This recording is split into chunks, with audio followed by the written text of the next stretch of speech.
Mirai movie చూశాను. Like ఇది review కాదు. నాకు నచ్చిన కొన్ని పాయింట్స్ అంతే. నేను ఈ మూవీ కోసం నెగెటివ్ పాయింట్స్ చెప్పను. ఓన్లీ పాజిటివ్ మాత్రమే చెప్తాను. ఎందుకంటే నాకు మూవీ అంటే ఇష్టం.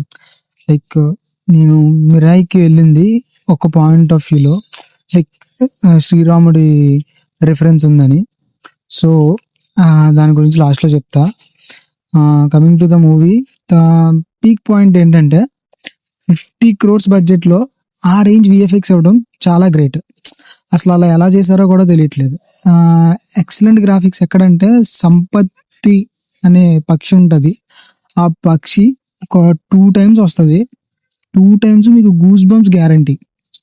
ఆ రేంజ్ ఉన్నాయి. విఎఫ్ఎక్స్ చాలా బాగున్నాయి. సో అంటే లైక్ 50 crores ఆ రేంజ్ విఎఫ్ఎక్స్ అనేది చాలా గ్రేట్. ఇంకా యాక్టర్స్, లైక్ యాక్టింగ్ విషయానికి వస్తే తేజ గారు, ఇంకా మంచు మనోజ్ గారు, మిగతా అందరూ బాగా చేశారు. బట్ నాకైతే మంచు మనోజ్ గారి లైక్ చైల్డ్హుడ్ క్యారెక్టర్ ఒక బ్రో చేశాడు, చలార్లో చేస్తున్న అతనే. సో ఆ బ్రో క్యారెక్టర్ చాలా బాగా నచ్చింది నాకు. లైక్ బాగా ఎక్స్ప్రెసివ్ వైస్, లైక్ చాలా బాగా నచ్చింది నాకు. సో టోప్ యాక్టింగ్ అనమాట. డైలాగ్లో లైక్ నాకు ఒకటైతే బాగా కనెక్ట్ అయింది, అడుగు వేస్తే దారి అదే వస్తుంది.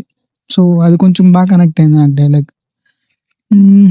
That's it. లైక్ ఇంకా రాముడు రెఫరెన్స్కి వస్తే, ఆ రాముడు సీన్ వచ్చినప్పుడు అయితే అగైన్ గూస్ బంప్స్ గ్యారంటీ మీకు.